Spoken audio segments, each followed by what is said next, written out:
throughout their career in government, business, academia, civic engagement, faith-based activities, and of course the creative industry, without forgetting sports. They represent the diversity of the African diaspora in the United States. Now, to set the tone for today's conversation, it is my pleasure to invite right up on stage the U.S. Consul General, the amiable Will Stevens, who has provided tremendous support for artistic collaboration between the Nigerian creative industry talents and their American counterparts. Please, this is no ordinary man. A round of applause. I thought if I came up early, I could stop her from reading all those things about me. Gift, it's so great to see you. One of the very first people who ever interviewed me when I came to Nigeria, so a good friend. Thank you so much, everybody, for coming. I'm seeing so many of my friends and wonderful, wonderful partners here in the audience today. It's making me a little nervous. The last time I was here was with Secretary Blinken, and I was very nervous because he's like my boss's boss. He's like the Oga Pata Pata. But I think I might be a little more nervous today because, first of all, I'm not nearly as cool as everybody else up here. But secondly, this truthfully matters so much more than anything we can do as a government. The people-to-people relationships, the connections between Nigeria and the United States are built on the foundation of all the work that each and every person in this room does. Which is why I'm so excited and a little stressed out. So I probably will actually read my remarks, which I rarely do. And I'll let Gift do the introductions of the panel, but I wanted to just talk about the strength of the U.S. relationship right now. It is so important that we build on what has been built. When I arrived here, I said that I felt like I was walking on the shoulders of giants because of so much work that has gone into building connections between our universities, between our cultural institutions, between our businesses, and then shortly after I arrived, President Biden must have known what I was thinking about because he created the President's Advisory Council for African Diaspora Engagement, which represents exactly that: culture, business, academic institutions, civil society, government, think tanks, and the best of the best in American society, and helping us figure out how we can do more to reach out to the diaspora. Anyone who knows me knows I'm an Afro-optimist. I always say that the second half of the 21st century is the African century. One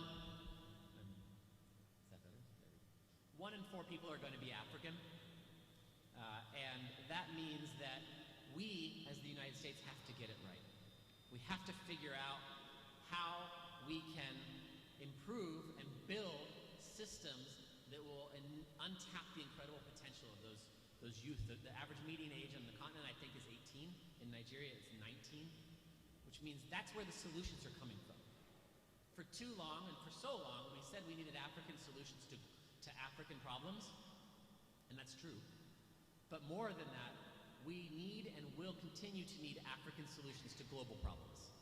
We need to unleash the potential that's here to address the issues that we all face. And we see it every day. We see it in the incredible influx of talent and into the tech sector. We see the solutions that are banking people in the fintech sector and so many other places.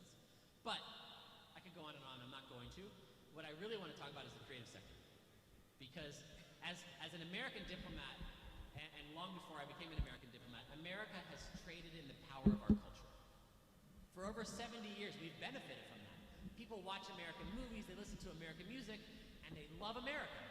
Having never stepped foot in it, it becomes aspirational for them.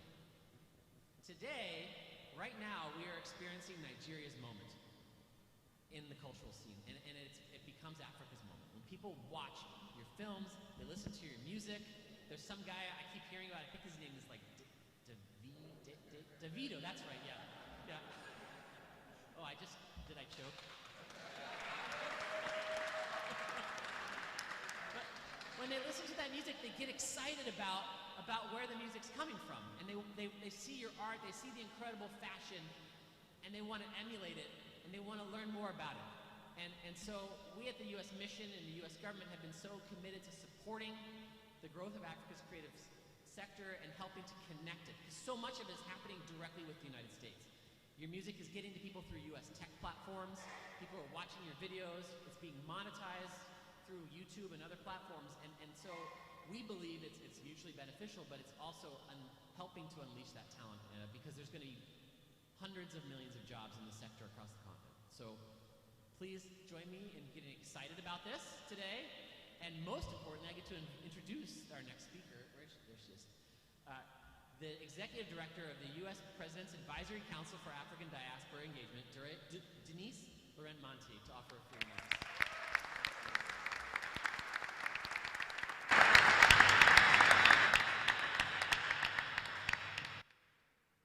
So short. Good afternoon, everyone. Oh, good afternoon. Can I get some energy in the room? Good afternoon. Thank you. This is the exciting part of our visit, like I like to say. But we are really excited to be in Nigeria, to be in Lagos, where all the energy and excitement is. We've had such an amazing time thus far. Thank you to our embassy colleagues. Thank you to Nigeria for welcoming us. It's been a great trip thus far. And I want to just share, when it comes to the African diaspora, there exists a pivotal role in really amplifying the music, art, and culture emerging from the continent. And this resonates globally like never before and has captured the attention of very diverse audiences. And so in last September, President Biden announced the establishment of the President's Advisory Council on African Diaspora Engagement, underscoring our commitments to strengthen cultural, social, political, and economic ties between the U.S. and Africa. It's important in leveraging this intersection of creativity, culture, economics, and technology, of all Lagos is very familiar with, to promote cultural diversity and development. It's evident in the music we listen to, it's evident in the movies we're watching, the fashion we so admire, and it's clear that the currency of this generation is Africa's innovation and Africa's creativity, which will shape the continent's future. And so artists have become architects of change. They're building bridges, connecting diverse cultures and communities. Designers are challenging the status quo and redefining beauty and identity. Filmmakers are illuminating narratives left in the shadows for too long. And in the age of digital connectivity, influencers are helping to shape perceptions and inspire change, creating a global dialogue. This influence of creators extends beyond the realms of art and entertainment, and it's really permeating into societal transformation. So we hope that this discussion today will serve as a platform to ensure that creative voices are resonating louder, their stories reach farther, and their impact continues to shape the narrative on the global stage. Thank you all so much for having us.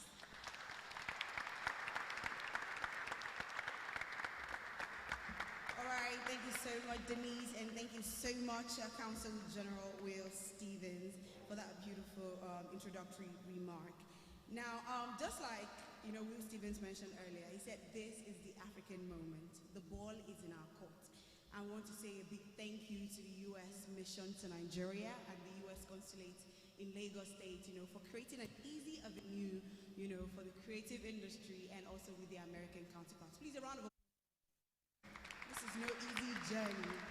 Thank you very much. Now, as we all know, the U.S.-Nigeria relation is built on rich people-to-people connection. The United States is home to the largest number of Nigerian-born immigrants of any country in the world. Similarly, Nigeria is the largest source of immigrants from Africa to the United States. Like we all know, we like to japa. And as many of you would agree with me, Nigerians' cultural influence, from Afrobeats to Nollywood movies to our very famous jollof rice. And I'm sure the advisory council members have tried out jollof rice, haven't you?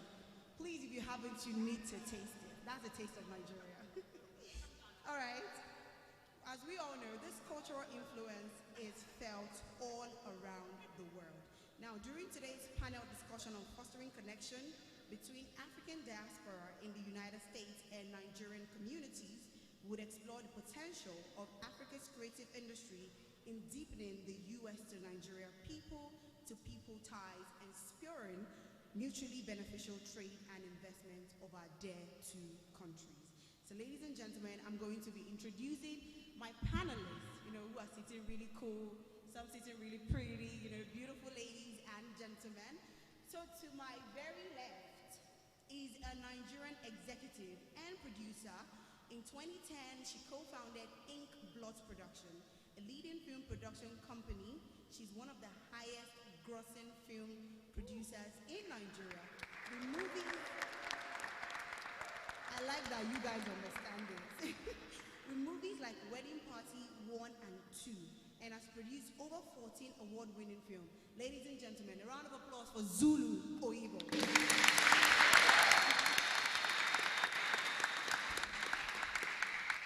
All right.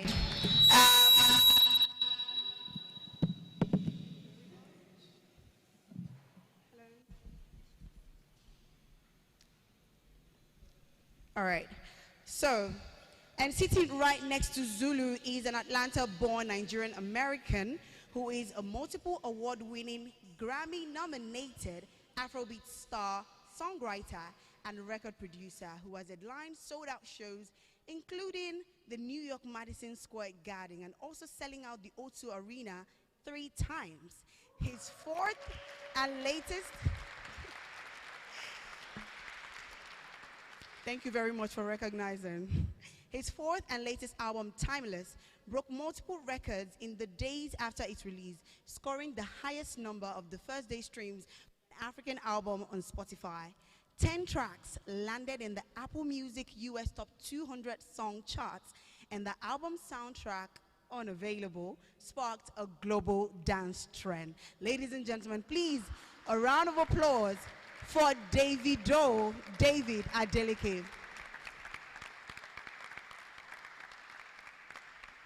All right, sitting right next to him, looking really beautiful, is a celebrated A-list Nigerian actress who has been featured in numerous films and TV series like Castle and Castle, Isoken, Chief Daddy, and many more. I mean, to me, she had one of the most beautiful, colorful dread back in 2008, 2010.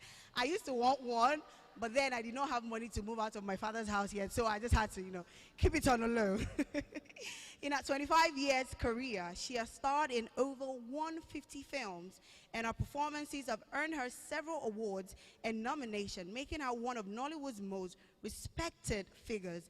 Beyond acting, she's also a writer, a producer, director, and a sister to one of the most bankable actors in Africa, if you know what I mean.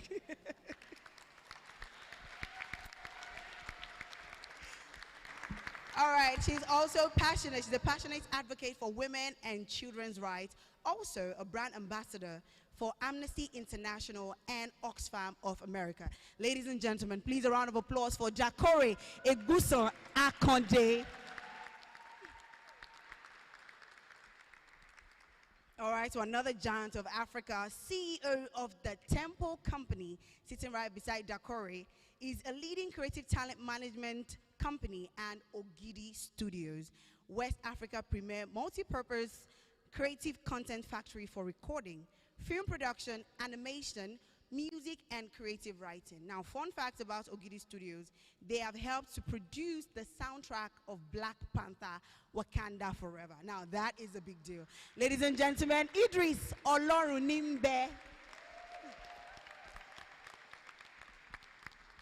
All right, together our panelists are going to be dissecting our topic for today on the creative industry discussion on fostering connections. So I'm going to start my first question, and I'm going to direct it to you, Dakore. Now, the entrance of the U.S. creative companies, such as Netflix, Disney, Paramount, and Apple Music, is fueling growth across Nigeria's creative industry. We now have American actors who are interested in featuring in Nigerian movie screen, even behind the scenes. I mean, just recently we had Idris Elba direct a Nigerian film, and that is, one for the books. Now, in what way do you think creative industries collaboration between Nigeria and the United States can further be deepened? Thank you for that question, and thank you for inviting me here. It's an honor to speak on behalf of Nollywood, that's a great question. For me, I've been in industry now for about 25 years, and I've seen the growth, by the grace of God, oh Jesus. Yeah, I started when I was really young. I always knew what I wanted. I always knew that I was going to be in the creative space. I wasn't sure how it was going to happen, but God led me this way, that way, and boom, you know, started out acting. But I've worked on TV, I've worked on stage, film, of course. So I've been able to really, you know, look at the whole landscape. When we started out, it wasn't cool to want to be an artist. You were looked at as a never-do-well, NFA, no future ambition, like, you know, just relegated because it wasn't seen as a viable source of income or sustainable life. So I'm very happy to see the growth that has occurred. And so in my estimation, I think, honestly, we need more collaboration. We need a level playing field. We need joint productions, co-productions between the US and Nigeria. Because honestly, we would love to see the same way American actors now would like to be in our films. We've always wanted to be in Hollywood, you know, because we grew up watching Hollywood movies. But there are barriers there, you know, real barriers. So if we really want to make this happen, we have to be intentional. It's not about just paying lip service. It's about actually creating avenues, you know, so that we can see this dream become a reality. In my estimation, the music industry has fared much better in that space because the collaborations are more fluid, you know, between music. But with film, it takes more people to create a film. It takes at least, if you want to make a halfway decent film, at least 100 people on set. So that's a lot of money. It's very capital intensive. So we also need investment. The diaspora has been really critical in helping Nollywood to get to where it's gotten to. And of course, you mentioned Netflix and Disney and Paramount and all these you know, great companies, streaming platforms have come in. So we just need more collaboration in terms of the productions themselves. I wrote a few notes here that I didn't want to miss.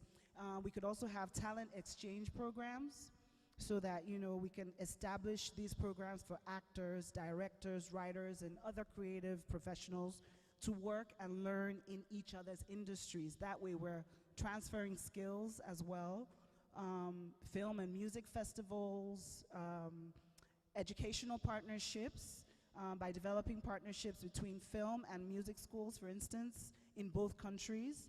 So this can include student exchange programs.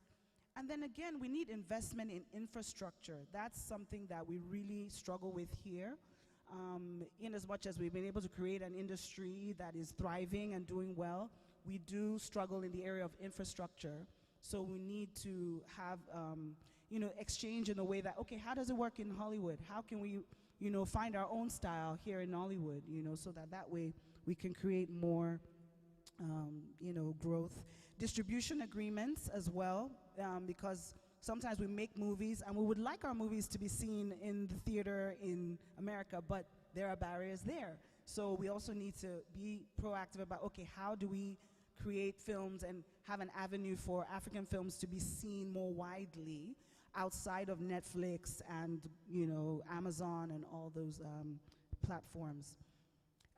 We can also leverage technology and innovation by leveraging to enhance collaboration, because of course that's really what we're all here for. We're talking about how do we collaborate, and we can use virtual production techniques, digital marketing strategies, and online collaboration tools to bridge these geographical gaps. Then lastly, I would say workshops and seminars where we can conduct these, you know, areas and avenues where professionals from both industries can share knowledge, discuss trends, and explore opportunities for collaboration.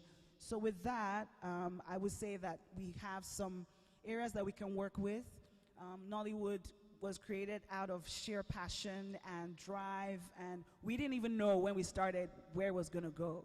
So imagine when we're deliberate, you know, where we can, how much further we can still go. So yeah, that's what I have to say. Thank you. Right, thank you so much, Dakare, for that beautiful answer on how to deepen the relationship. Like you mentioned, talent exchange platform, you know, film festivals. Now, still talking about movies, the next question is directed to you, Zulu. You are the co-founder of Inkblot Production. You have successfully partnered with global streaming platforms, like you mentioned earlier, these platforms like Netflix, and we have a lot of movie makers, aspiring movie makers in the building who would like to find how, these platforms, what they actually look out for in movie scripts. You have a lot of your movies on this platform now. What do they look out for in movie scripts, and how do you approach international partnership in terms of the production of original series and theatrical licensing deals?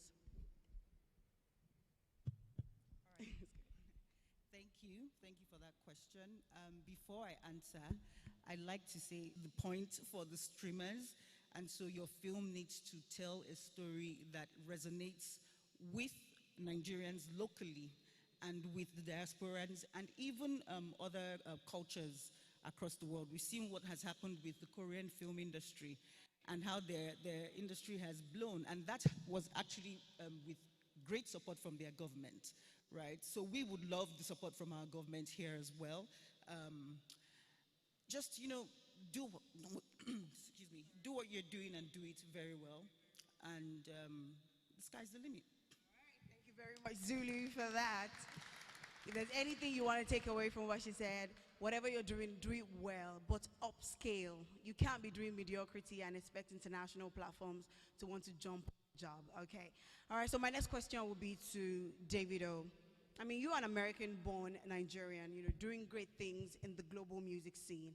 And currently, Afrobeats is one of Africa's biggest cultural exports. And you, Davido, have played a pivotal role in its popularity. We can't take that away from you.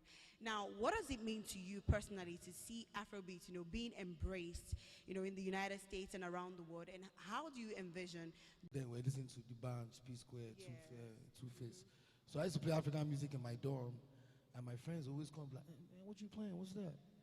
I'm like, it's African music, and I'm like, yo, play it. And it's just amazing how I was there, schooling there, but I just always loved my African side of whatever I was doing then. I could have been listening to rap, I could have been listening to R&B, you know what I'm saying, but I just always loved coming home, not only for December. Any opportunity I had to come to Nigeria, I'd always take it, you know what I'm saying. So eventually when I wanted to start music, it was African music. And it's funny how I left Atlanta, came to Nigeria to start music, and it's taking me now back to America. You know what I'm saying? So that was I always need to always work. If you got the opportunity, you know what I'm saying, now we're being played on radio, you know what I'm saying, you go to the mall,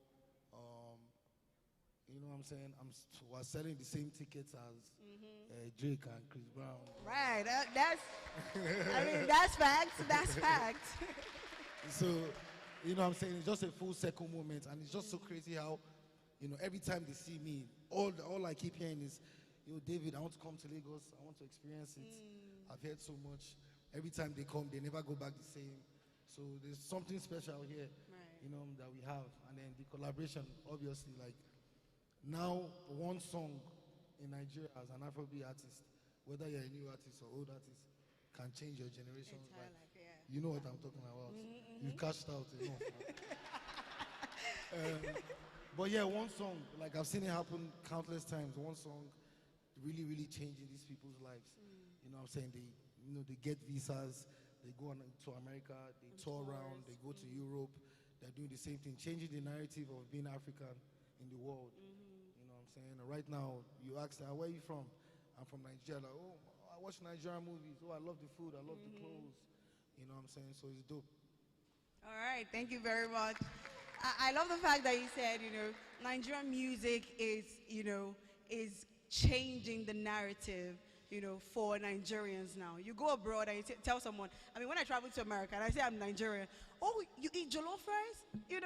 They're talking about the culture, and they're singing Rema's Calm Down, they're singing Davido's Unavailable, and it's just so beautiful to see, Americans who are now singing our Niger song. And he also said something about coming back home. He has to come back to Niger to blow in Yankee. You get that kind of, the vibe. Like, it's just so beautiful. Like, you know what? The African soil, the Nigerian blood is very important when it comes to, making a change in the music scene. So thank you so much for adding that to it. Now, still on Davido, I have one more question for you before I move on to the next person. Please, if you have any questions for our panelists, microphones will be passed around to anyone who wants to ask a question later on after this panel discussion. Thank you very much. All right, still on Davido. I mean, you have won several local and international awards. You also made a cameo appearance in Coming to America, which starred Eddie Murphy, who is an American.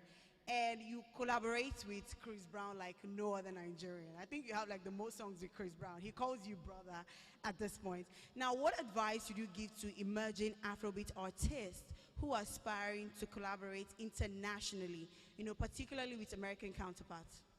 I mean, eventually at first it was like exciting for me to like always work with them, which is good, you know what I'm saying? You're bringing two worlds together. But I don't think like it's that important in this day and age because of what we represent as Africans. Like I said, one song, you mentioned Rema's Calm Down, that he paid him like $100 million to perform. That's just him on the song, you know what I'm saying? So I don't think it's, especially for new artists, I don't think your first motive should be like, I want to feature, you know what I'm saying? Eventually it will come, you know what I'm saying? And then when it comes, and like you were saying, me and Chris Brown, me and him are actually friends, you know what I'm saying? And when you collaborate people that are your friends, everybody puts their all into it, you know what I'm saying? Not that we'll do song now, we'll shoot video, I'll call you, I won't see you for the next. Do you understand? So he's actually my friend and we love to work together. And, so I feel like, friendship, no matter the race, whether it's from Congo, whether it's from America, as long as the music is working, I feel. So I don't think it should be that hard on yourself to be, I want to be recognized here and there. You know what I'm saying? I feel like it will come, it will happen naturally. All right. Thank you very much. Now, on to Idris Olorinimbe, Nigeria's creative industry requires substantial investment, which is very important. Dakari spoke about it, in infrastructures. Now, such studios, production facilities, distribution networks, and you founded Ogidi Studios. I remember the opening. I was like, what is this studio all about? Because it was all over social media. Nigerians were excited to have something that wonderful. All right? Now, this studio addresses this gap, that we're talking about. And we're already witnessing its transformative impact on the creative landscape. However, there's still so much to be done that we know. Now, in what ways can Nigerian diaspora contribute to developing the infrastructure and ecosystem of creative industries, particularly in film and music, to produce a world-class entertainment? I'm tempted to say repeat your question. Okay, so the question now is, in what way? I got it. Okay, you get it. Thank you for having me. I said to David when we were coming in that any question that they ask me, I'll say, ask Davido. But I think the answer is very simple. The first is what David highlighted in his answer. He was an ambassador for the industry without getting paid. Listening to the music, consuming the content in the middle of the people that you live with that is foreign to is one of the best ways to spread the gospel. He helped spread the gospel of Afrobeats. He's leading the gospel now, but at the time, I'm not sure that he knew that he was coming to come and reap like the hump of the bull. But he did his part and he's reaping. So please do your part, continue to do it. You're doing it already. And without the diaspora, we would probably not be as well known as we are.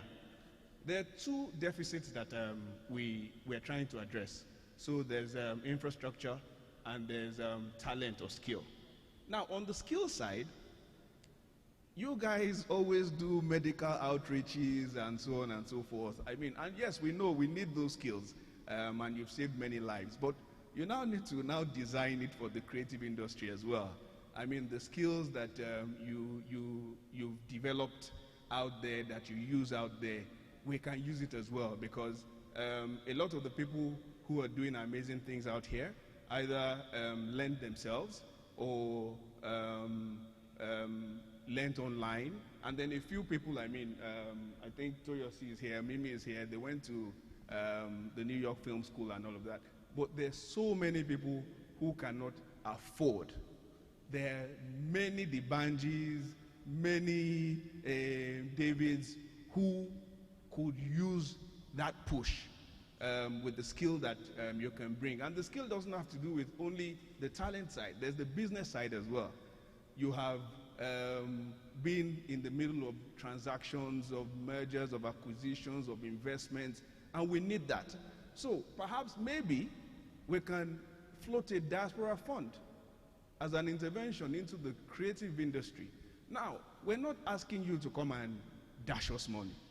Come and do business. And trust me, there's a lot to do. There are credible people doing it now. Before David, there was hardly any family that would encourage their child, any prominent family or successful that would encourage their child to participate in the industry. But thanks to him and thanks to people like Dakore, thanks to people like Zulu, thanks to people like us, there's credibility now on the business side and on the talent side. So, Will is here. It will convene a meeting of those of us in the industry who, you can partner with, you can invest in, you can collaborate with. Instead of building that house in Ikorodu that you will not find a tenant, bring the money home. Invest it in this fund. Let us develop the infrastructure that will build the industry. Thank you. All right. Thank you very much, Idris, for that wonderful one. So the next question, I'm going to be directing it to you, Zulu.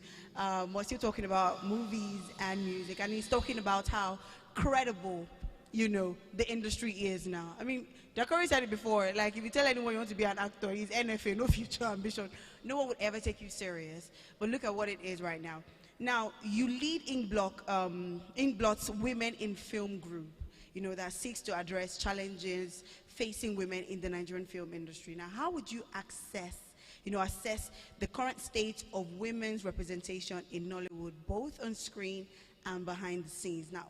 And what progress have you seen in recent years regarding the roles and opportunities for women in Nollywood? Wow. Okay, so I started this 14 years ago. And when I founded the company with my partners, I'm the only female. With my partners, I think right off the bat, we realized that there were very few women represented in Nollywood at the time. Yes, as actresses, there were lots of female actresses, but yes, behind the scenes, there was no representation really, except maybe in the costuming and makeup departments. Very few female producers then, very few, actually there was no female in the technical department back then. For many reasons, to be honest. There's the thing where, NFA, all of that, why are you going into film? Even I got the side eye from some of my friends when I decided to leave my law degree, my law profession, and focus on filmmaking. I still use my law skills or my law knowledge. But I would say that it's been a great improvement from then till now. There are more women who work behind the scenes. Behind the scenes of filmmaking is actually where the village is at. You know a lot of the actors and actresses, but what happens behind the scenes is what brings you the film. And a lot of women have come out now to start doing the work. And I would dare say that women are better producers by far. No caps. By far. No. Look. If you look at the cinemas right now, the highest grossing movie right now is produced by female. Look, that's just one. The top 5 highest grossing films in Nigeria of all time produced by females. 3 of them are directed by females. By female. So, yeah, we do deserve the applause. Yes, we do. And I think that maybe it's because of our African upbringing as daughters. I think there's a way women kind of become producers of the house before they become anything else in life, right? And so it's just easier for us to transition to filmmaking. But beyond that, it is still sad to see that the technical side of things, directing, cinematography, editing, we still lack a lot of female aspirants, I would say. Women don't really look forward to working in those departments of filmmaking. And Inkblot at least tries to change that. I know that there are a couple of other companies as well who do master classes to get women in editing, women in cinematography. There are a couple of schools as well that have been set up by prominent names in the industry as well, who seek to make sure that women are represented fully in filmmaking. Right. And you know, I think we're growing rapidly. I would say even for my company, for instance, we've produced 4 films this year, 3 of which were directed by female directors, including myself. I would plug myself. Please, a round of applause. It's not easy. For my film, which is coming out August 2nd, by the way, there's a female lead, right? And that brings me to the second part of your question. Right. How we represent women in film, right? What are the types of stories that we tell around women? Coming into the industry, there were a lot of stories, you know, that needed to change. And we are seeing the change happen. Women in film now have more agency regarding their story. This just means they have choice, right? They make choices in the film, in the storyline that drives the plot forward. They're not just somebody's girlfriend or somebody's wife, somebody's mistress, right? They're actually doing things, and the film is actually about them and the choices they've made, sensible choices, intelligent choices. And yeah, there's a lot of progress, but there still needs to be more done. We also see many more producers producing films on YouTube for TV stations and all of that. And the sky's the limit. I think there's a lot of progress, and we continue to hope for more. All right. Thank you very much, Zulu, for that beautiful one. All right. My next question is to you, Dakori.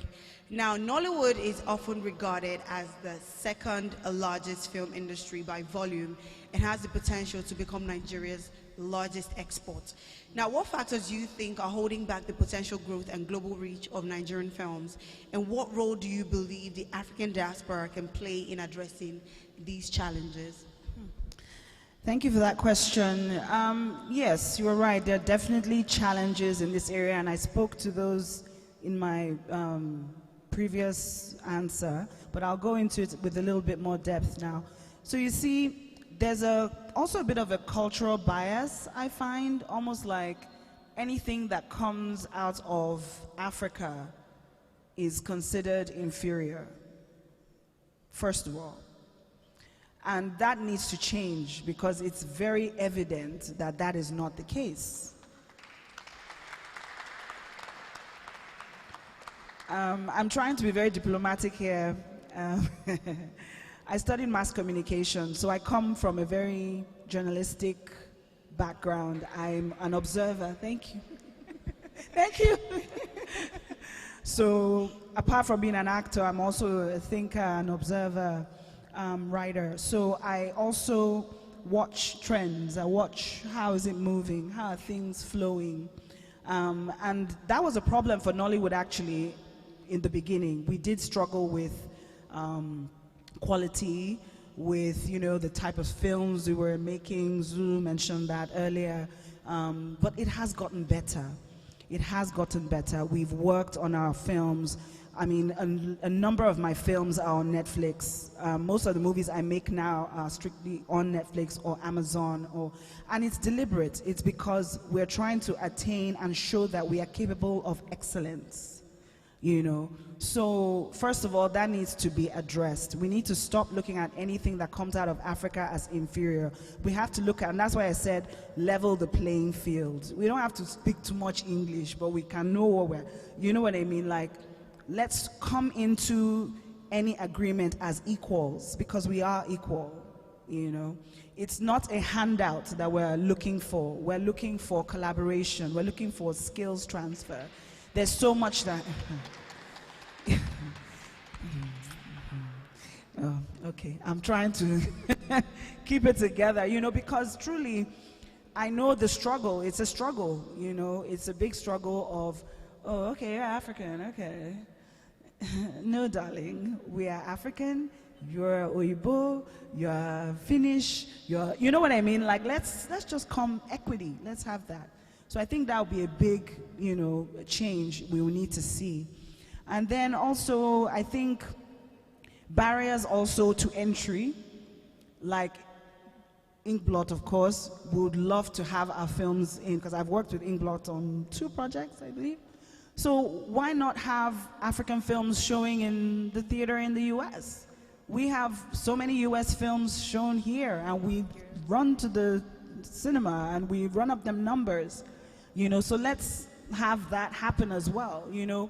We just need to open up a little bit more, you know, have these cultural exchanges. Let's say, okay, there's a movie being shot in Hollywood, oh, we need a Nigerian actor. You can get an authentic Nigerian actor that works on the continent, because that's fresh. You've not seen that. I think the only movie that I know recently is Viola Davis' movie, The Woman King. And we had a Nigerian actor, yes, PJ, in the film. And we were all so fired up. We're like, oh my God, yes! You know, like, yes. And that's what we need. We need to see more of those things so that way it opens up, you know, the channel a little better. Because some actors I've actually gone to LA. I lived there for a while. I tried to get in the film industry over there from that side of things. And there was always a bit of a barrier, you know, like, oh yeah, we like her, you know, do a callback, da da da. But you don't, maybe because of accent, maybe because, oh, she doesn't sound, you know, like, it's like they're always trying to put us in a box, you know, but we are different. And we talk about diversity and inclusion and all this great stuff, but that's what it takes, you know what I mean? Like, it can't be only, and I've lived in America, my children are American, my husband's American, you know, like, so I've really embraced that culture, but I would like to see that happen back. But it's happening with music.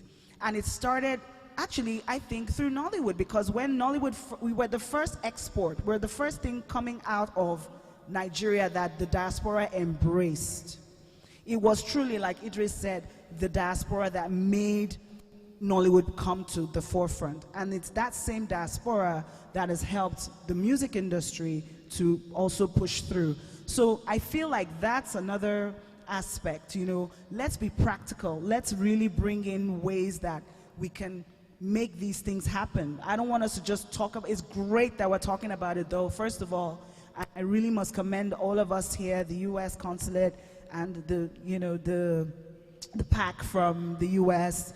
Really appreciate you all being here, giving us this discourse so that we can take away certain things that we can go back with.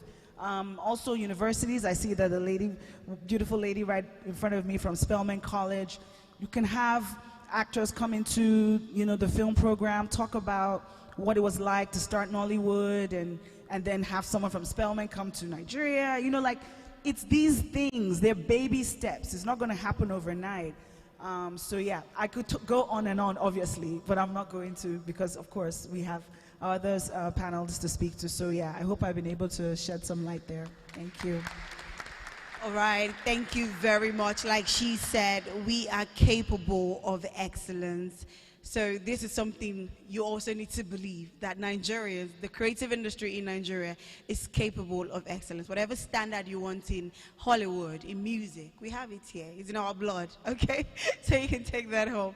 Now, talking about capability when it comes to excellence, I mean, Ogidi Studios, you know, was part of those who produced the soundtrack for the sequel, Wakanda Forever. Please, a round of applause for them again, because that is a big deal. Thank you. Thank you. Imagine an American company like Marvel Studios trusting their soundtrack to a Nigerian-owned studio. So that is a big deal. Now, how can emerging production companies in Nigeria secure similar partnerships that can... So, if you build it, they will come. Now, you can chase the collaborations, but you can also position yourself in a way that when the collaborations need to happen, they will find you. So that's the spirit of the temple. And that's how we have imagined it from the very first day we started the company. Global standards, African excellence, no dumbing down, no thinking because we're in Lagos, then a different set of rules apply to us. We would do it the way any reputable production company will do it in the world. And when you come, no matter what your expectations are, no matter how high they are, we will meet them and surpass them. So I think that's the mindset. That's the mindset that I'd advise anybody who wants to invest in infrastructure to have. Build it well, take care of it, because the time between building and when they find you can take a while. So you must also maintain it. But I think more than anything else, remember why you started. Thank you. All right, thank you very much. I mean, I took away something. There's one very popular saying that goes, opportunity must meet availability. Because if you're not available and the opportunity comes, it's going to pass you. So you have to be available, upscale, like Zulu says. You also have to make sure that you're not doing anything mediocre if you want an international body to invest in this. Now, we also have, the floor is open for anyone who wants to ask a question. We'll pass the microphone around. All right, so we're going to start with the first person to my right. Please, do we have a microphone?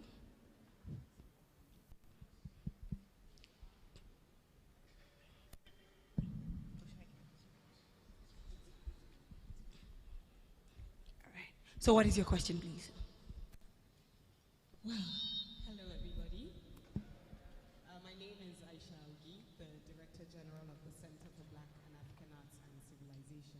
So I would say congratulations to everyone in here. I see many of you online on social media, and it's nice to see that the creative space is taken really serious. Not necessarily a question, but I would like to also talk about intellectualizing the space. I am a photographer, I'm a filmmaker, but I currently serve in government. And my reason for service is because I saw the gaps that needed to be filled. And I know how much I suffered. It's been over 20 years of work, and more work. So for me, I really feel for those who've been in the sector for a long time, for those in advisory roles, we should try as much as possible to take as much data as we can, document everything as you're going through your processes, because one of the hardest things is to actually get people to give you their money. But if you have the numbers, you have the data, it's way more easier. And being in government now, I totally understand the bureaucracy and how long it takes to get policies out there. Patience also is very important. For those who mean well for the community, and I'm just saying this because there are many of us in the room, for those who mean well in the community, please start to think that way. You know, with your experience, with the amount of work that you have, having things in black and white. She was earlier talking about cultural connections, and I realized that's also another thing that we've not talked about here. Creativity and culture connect. You look at the videos that are coming out today, and people are wearing the Nigerian and African outfits. You look at the kind of homes, how we showcase our homes. When you talk about a village, there's a certain scene. But all of these things were created by other people, and that's part of the creative sector. So we should also look into the value chain of that to also be able to build up as you're moving in your films, in your music, in whatever it is that you're doing. But I just wanted to state that. I did have a question though, and this was for the advisory council, or do I only stick to those that are here? Okay, because I have to leave, so. All right, so to the man at the back. Please, let's keep our questions very short. No contributions for now, just questions. Thank you very much. Hello, everyone. Good afternoon. My name is Deyemi Okonlawo. I am a producer. I just produced my first film. It's called All's Fair in Love. And it was one of the best, most stressful, but still one of the best experiences of my life. I'd like to thank Ignolot Productions for helping me get on Amazon. And it was a really interesting experience. And the reason why I'm here today is really to explore more opportunities as a producer. I've been acting in the industry for about 10 years. I'm junior colleague to Dakore here. You know, one of the things I wanted to mention when you spoke earlier was you said a lot of Nigerians like to japa. The truth is we don't. We don't. Things are just a bit difficult, we think, but I think there are so many opportunities here, especially for creatives. The first thing I wanted to mention, and I have just two short questions really, and it's about how the opportunities first for actors and then for producers. I realized that, for example, Beast of No Nation, we auditioned here in Nigeria, eventually the film got made, no Nigerian actors. Black Panther, there are so many scenes, they talk about Lagos, Nigeria, no local, homegrown Nigerians in that one. Universal just partnered with Comic Republic, they're coming to Nigeria. Children of Blood and Bone by Tomi Ademoye, you know, they're also talking about production. Someone needs to help. We need to understand how it's possible for homegrown Nigerian talent to get into international platforms. There have been requests for some of us to come abroad, but then there are obstacles, work permits, visas, you know, and the music industry we've all identified is very different from the acting space, the film space. So while 15, 20, whatever thousands of dollars is required to do certain things, it's easy on that side. You know, for us in the film industry, it's a little bit more of a struggle. So the first thing is, again to the question, it's what are the opportunities? How can we harness those opportunities, you know, to get the kind of visas that are required to work abroad? The second thing really is about trade agreements. Trade agreements. A lot of the companies the platforms coming into Nigeria, into Africa, they are so much more experienced in this space. And what happens with that is that sometimes they may take advantage of our naivety, right? We need to have strong guilds and strong trade agreements so that when we get licensing deals, you know, it's at least comparable to what's obtainable outside the country. What are the moves that are being made to ensure that we protect our creative space in Nigeria? Thank you very much. All right, thank you very much for that question. Quite lengthy, but who is willing to... Okay, so we'll have the last person on the left.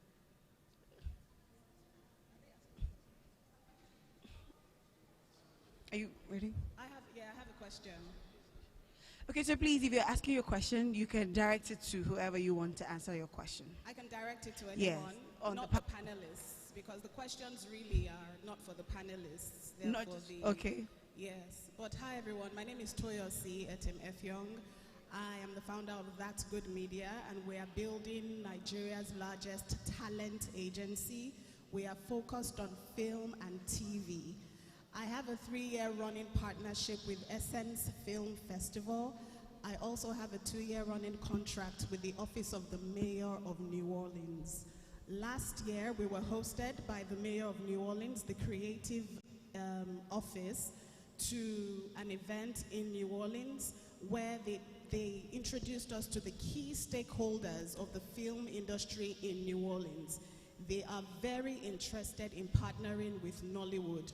New Orleans is a film city. This show, I forget the name now, a lot of movies have been filmed there. A lot of shows are being filmed in New Orleans. So now I'm going to talk about the challenges that I have faced, which is why I say my question is not really for the panelists. So some of the challenges I've faced and even faced this year, the first one, of course, being visa support. Now, when we go to Essence Film Festival, we go with a delegation. We go with people who are going there to represent Nigeria, to talk about Nollywood, to get co-production deals. But it's hard to take people there because they do not have visas. And so I would really like to, have a conversation regarding visa support for credible people. I know Nigeria doesn't have a great reputation. I heard that again last week at the film festival. We have a reputation for jackpying.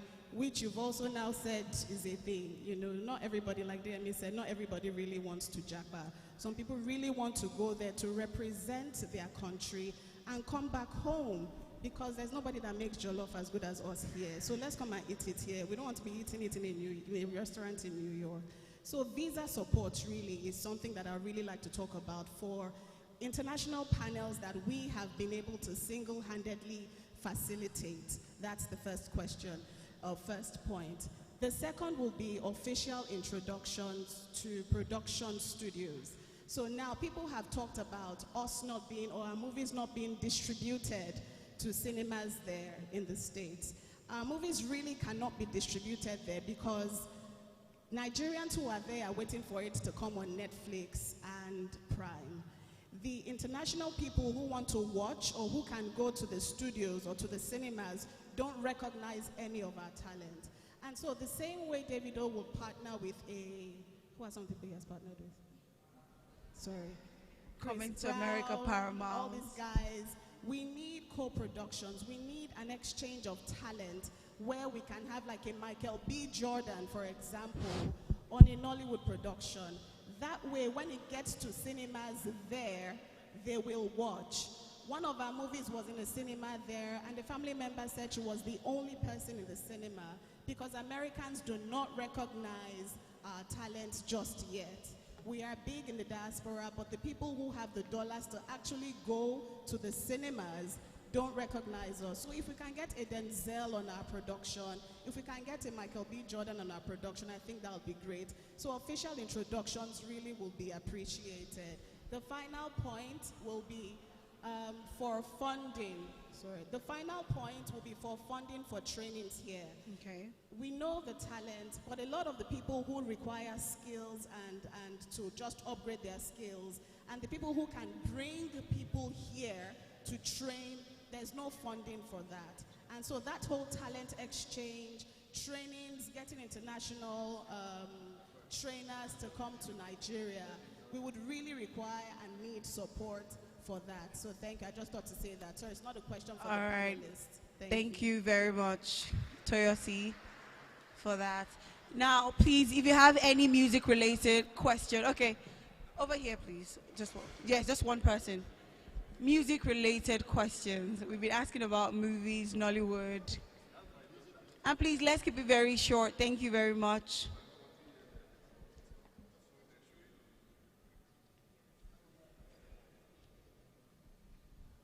Good afternoon, ladies and gentlemen. Thank you all for this opportunity. My name is Michael Stevens. For those who know me, they know me as Rugged Man, Rugged Ibaba. Yes, I'm a musician, I'm an actor, and I own a fashion line, but that's not what I want to talk about. What I just want to talk about real quickly is monetization. A lot of people have talked about, you talked about movies, you talk about music, but I just want to ask, if you know Nigerians, if you check properly, Nigerians probably churn out the most number of creative content on social media. If Nigerians support your music or support your movie, we know it goes viral worldwide. So my question now is, why is it so difficult for Nigerians to get monetized on Instagram, TikTok, and the likes? That's one quick one. And then Dakore talked about the level playing field. What can you do to make sure that Nigerians are also paid in dollars as much as our American and our European counterparts when it comes to monetization? That's my quick question. Thank you very much. All right, thank you very much. So who would like to answer any of your questions? I mean, I know Davido has featured in an American movie, so I would like to ask how he did that. But of course, he's not an actor. So who on the panel would like to address any of the concerns or questions, or even from the U.S. President's Advisory Council? Do we have anyone who wants to answer some question? Do you want to answer? Thank you. This is amazing. I'm Almaz Negash with the African Diaspora Network. I'm going to go to Idris. Idris, you asked this question earlier, which is the question that most African diaspora ask, what can they do? And then you said, why don't you invest in us, and I'm quoting you, instead of buying the house that you won't be able to rent? I think that's a very, very good point, and it's something that we all face. The question I'm going to give back to you is, who is asking who? You see, Africans work for what?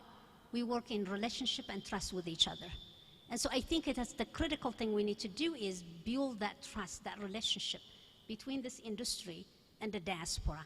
And I cannot tell you this, that you will find, I'm not going to be 100% sure, but I am very sure that you will find supporters.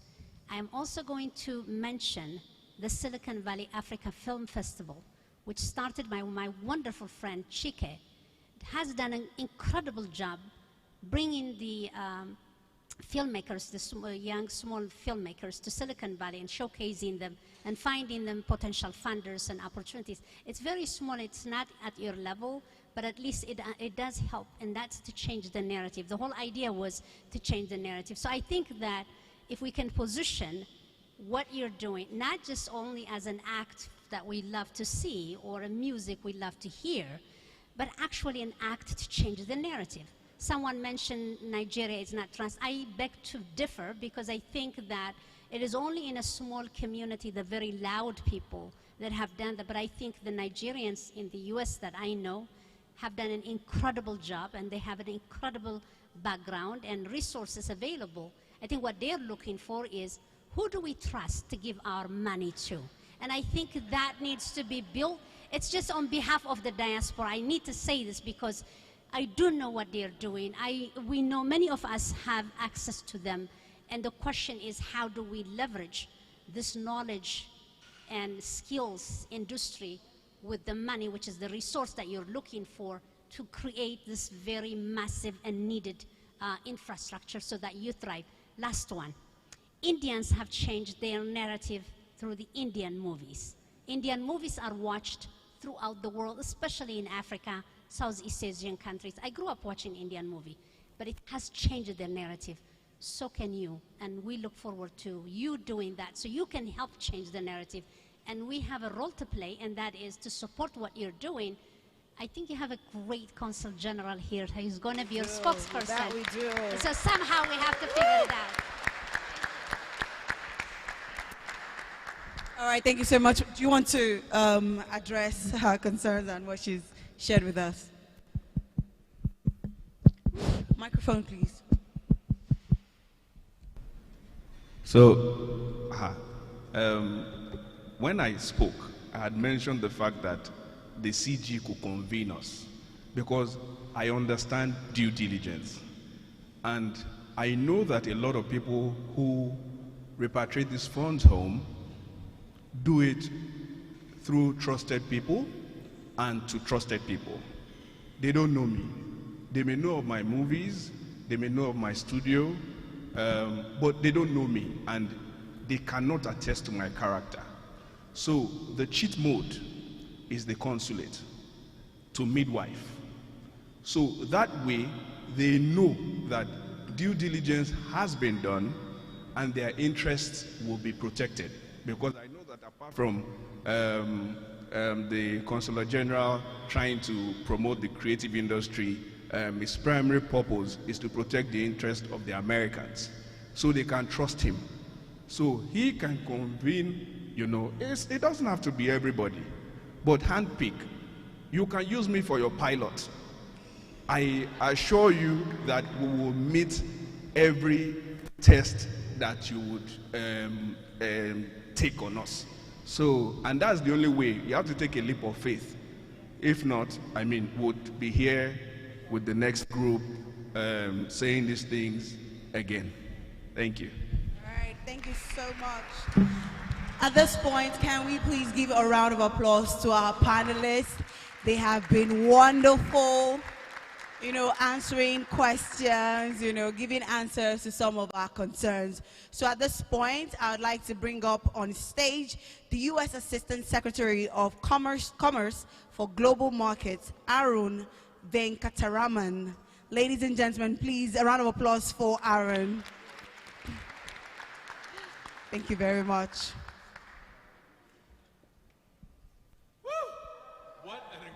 session. Thank you, Gift, and thank you so much to the 21st Century for bringing together this wonderful event. I'm still blown away. Sorry, today is my third day in Lagos, and every day I continue to be astounded by the energy and the buzzing dynamics that are going on here. I now see what everyone talks about when they say you cannot ignore Lagos. Thank you to our hosts, organizers, panelists, and to the creatives and entrepreneurs who are joining us both here in the audience and tuning in through HIP TV. You may be wondering, among all the opportunities for partnership between the United States and Nigeria, why is the United States government interested in supporting Nigeria's creative industries? Well, let's be clear. In Nigeria, the creative industries have the potential to become the country's largest export sector, create an estimated 2.7 million jobs by 2050 for the country's growing youth population, and add $100 billion to Nigeria's GDP by 2030. They employ more young people aged 15 to 29 than any other sector, and with women constituting nearly half of the creative workforce, it serves us all to support a sector that is creating equitable opportunity for everyone. From operating the technology in a music studio, to carpentry on a film set, or facility management at a concert venue, these are important jobs that make the creative economy run, offer opportunities for those who may not have a four-year college degree, and carry the potential for upward mobility. Federal initiatives that support job training, upskilling, and reskilling opportunities, especially in digital literacy, are crucial ways that we can empower those who want to enter this inclusive and thriving industry. And as Nigeria leads the incredible digital transformation underway across the continent, the creative economy provides ample opportunities as these industries are becoming increasingly more reliant on digital platforms and skills. There are so many examples of how governments at all levels can support the creative economy and generate growth. We believe the incredible influence of American creative culture globally is a tribute to the power of both freedom of expression and freedom of opportunity in the United States.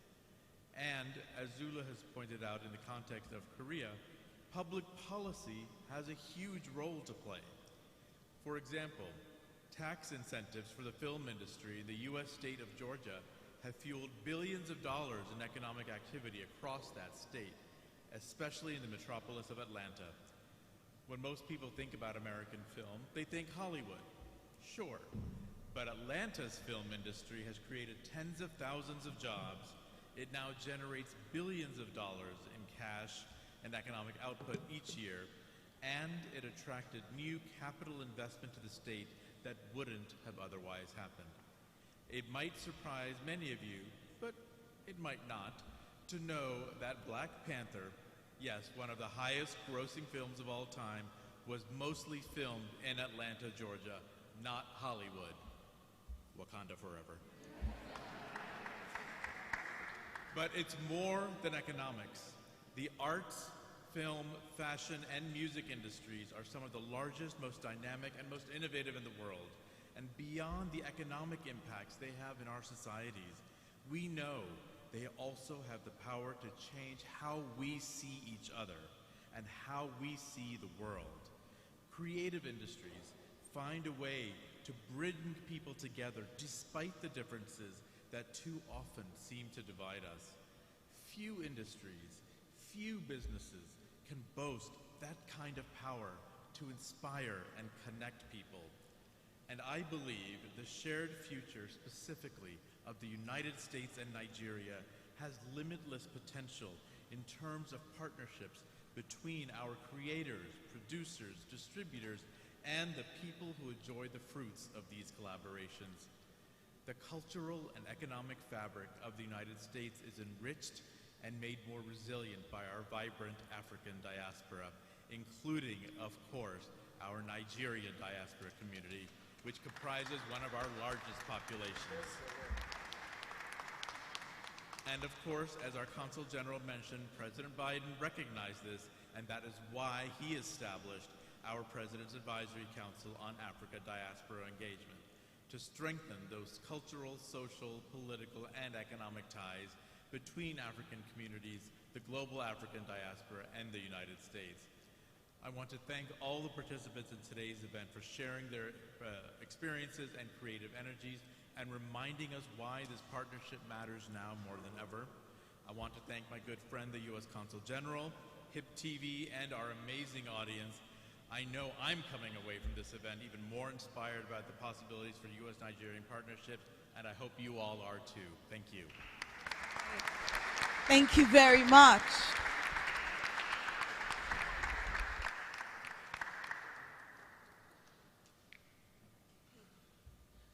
All right, ladies and gentlemen, please another round of applause for Mr. Aaron Venkataraman. I hope I didn't murder the pronunciation of the name. All right, we have come to the end of today's panel discussions, and I do hope that we are all going to leave here, fostering connections amongst ourselves and also build, relationships with American counterparts and other people who are in our industry. All right? So a big round of applause to all our panelists. Zulu, Davido, Dakore, Idris, they have been amazing. Also, a round of applause for the U.S. President's Advisory Council on African Diaspora Engagement for coming today, for visiting Nigeria, for coming to Africa. Thank you so much. And also to the Consul General, Will Stevens, a round of applause.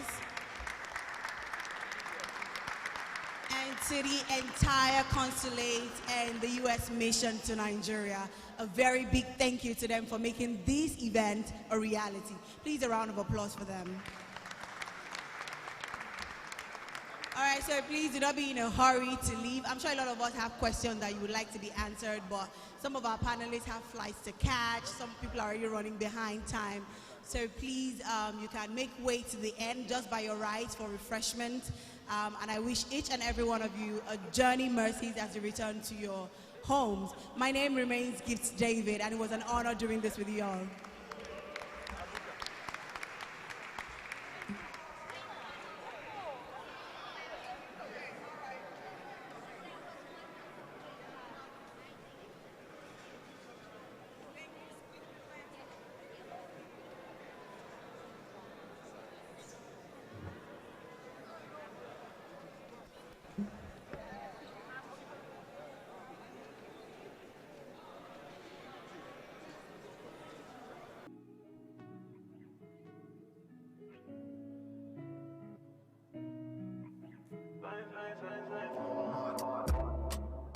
And I've been living fast life, but I see it in slow. Oh no, and you see my lifestyle, I got G's in the tub. See many people there outside where they feed man's oboe. Oh no, and me a stand the defender like Joseph Yobo. My girl say she want Netflix and chill, so I chatty get even one. If you fall in love, Kelly satin. You go to breakfast, I'm not capping. Can you see drip pull, I'm not catching. I'm not faking this, no fugazi. You see these feelings, I'm not catching. I'm on quest and feet, I just want the happiness. If I broke, now my business. I'ma show you go right. All I care for the night. Happiness. If I broke, now my business. I'ma show you go right. All I care for the night. FNESS, if you be the reason why your baba want to jealous me.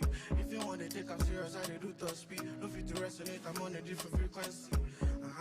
I don't think it's necessary. I be done with that somebody that could do like me. When I be like Musala coming off the right wing, I cut to your defender, you no need to tell me. I'm a horse, finesse. And you know, say me, I must not. And I go carry go. If me, I got money past you. If you're not careful, finesse. You know, say me, I must not. I go carry go. If me, I got money past you. If you're not careful, business. If I broke, now my business. I'ma show you go right. All I care for the broke, now my business. All I can you go blind. All I care for the night. Happiness. If I broke, now my business. I'ma show you go right. All I care for